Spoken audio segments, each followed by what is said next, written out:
M کا تب پانی آیا. اور اس کے بعد جب مصطفیٰ کمال بھائی میئر تھے تو K3 10 کروڑ گیلن یومیہ اضافی پانی MQM کے دوسرے میئر کے زمانے میں آیا. اور 15 سالوں سے واٹر بورڈ پر نکاسی اور فراہمی آب کے شعبے پر پیپلز پارٹی کا بلا شرکت غیر قبضہ ہے. سندھ کے وڈیروں جاگیرداروں کا قبضہ ہے. بلڈنگ کنٹرول، تعمیرات کا شعبہ، master plan, housing and town planning, sanitation, solid waste management, سڑکیں بنانا، پارک بنانا، یہ سارے شعبے صوبائی تحویل میں لے لیے گئے.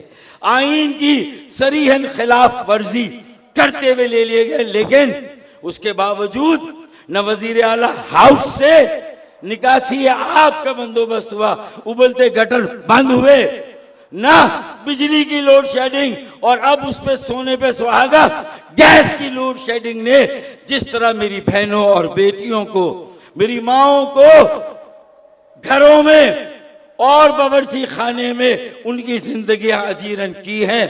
اور حد یہ ہے کہ یہ شہر پاکستان کی کل آمدنی کا کم از کم آدھا ٹیکس دیتا ہے. اگر 8,000 ارب روپے کا ریونیو اور محاصل ہے تو 4,000 ارب روپے صرف شہر کراچی دیتا ہے.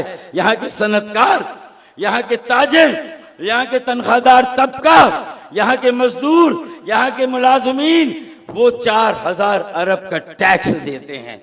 اور اس کے جواب میں ہمیں کتنا ملتا ہے؟ 40 ارب کی خیرات. تو آج فیصلہ کرنا ہے کہ ہم اپنی غلطیوں کا ادراک بھی کریں، اعتراف بھی کریں، لوگوں سے اس کی معافی بھی مانگے، اور اس کے ساتھ ساتھ آئندہ ان غلطیوں سے گریز کرنے کا عہد کریں، اور پھر ان غلطیوں کے ازالے کا وعدہ کریں، اور ایک ایسی ریسیپی، ایک ایسا نسخہ دیں کہ جس سے علاج ممکن ہو ان امراض کا.